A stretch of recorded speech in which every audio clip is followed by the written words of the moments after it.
लवकर ये दादा. काय झालं रे? दादा कोणतरी पडले. अय, कुठं जायचं? किती मजल्यावरती?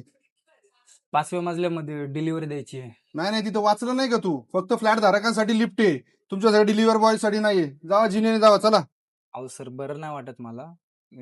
नाही ते लिफ्ट वगैरे घाण होती, ते लिफ्ट ह्यानी जा, बाहेर जा.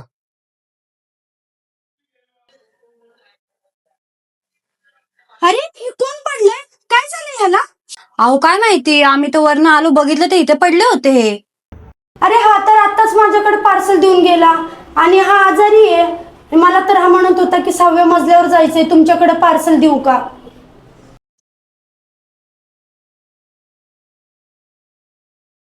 चला घ्या त्याला, पाणी वगैरे पाजू त्याला, चला घ्या.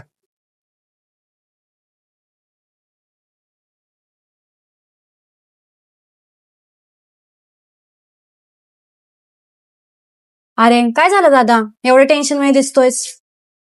अरे तो डिलिव्हरी बॉय पडला ना, तो माझ्यामुळेच पडला. काय? तुझ्यामुळे पडला तो? माझंच चुकलं.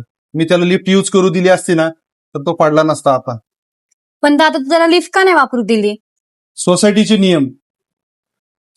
नियम असे आहेत की भाजीवाल्यांना, इस्त्रीवाल्यांना, डिलिव्हरी बॉयला लिफ्ट वापरू द्यायची नाही.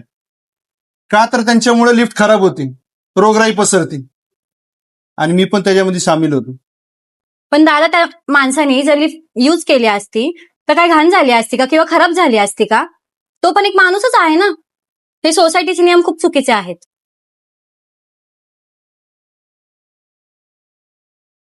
तर मित्रांनो, अशा बऱ्याच मोठमोठ्या सोसायटीमध्ये डिलिव्हरी बॉयना लिफ्ट वापरू देत नाही. हे कितपत योग्य आहे? कमेंटमध्ये नक्की सांगा.